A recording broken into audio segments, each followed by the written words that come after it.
গাধাকে সৃষ্টি করার পর তাকে বলা হলো সকাল থেকে সন্ধ্যা পর্যন্ত তাকে ক্লান্তিহীন পরিশ্রম করতে হবে। সারা জীবন তাকে পিঠে ভারী বোঝা বইতে হবে। খেতে পাবে শুধু ঘাস, আর তার মাথায় কোনো বুদ্ধি থাকবে না। তার আয়ু হবে 50 বছর।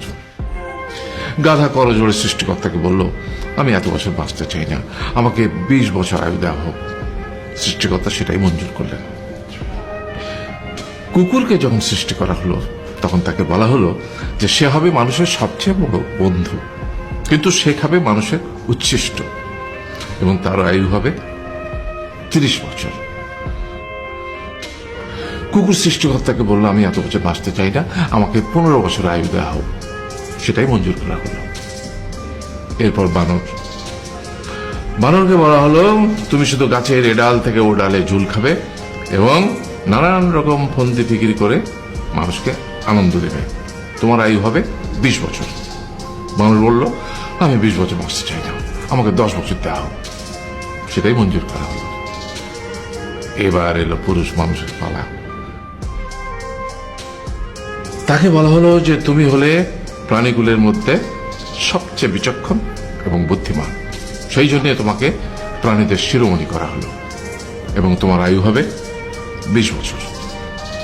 তখন পুরুষ মানুষ বলল, করজোড়ে বলল সৃষ্টিকর্তাকে যে 20 বছর আয়ু অত্যন্ত কম। হে প্রভু, আমাকে ওই গাধার সে যে 30 বছর আয়ু চায়নি সেটা আমাকে দেয়া হোক। ওই যে কুকুর 15 বছর ফিরিয়ে দিয়েছিল সেটাও আমাকে দেয়া হোক। আর যে বানর 10 বছর নেয়নি সেটাও আমাকে দেয়া হোক। 20 বছর অত্যন্ত কম, আমি দীর্ঘদিন বাঁচতে চাই। সৃষ্টিকর্তা সেটাও মঞ্জুর করলেন। তারপর কি হলো? সেই থেকে ছেলেরা পুরুষ মানুষ হিসেবে বাঁচে 20 বছর, তারপরের 30 বছর সংসারের বোঝা পিঠে করে বয়ে বেড়ায়। সেটা কার মতো? গাধার মতো।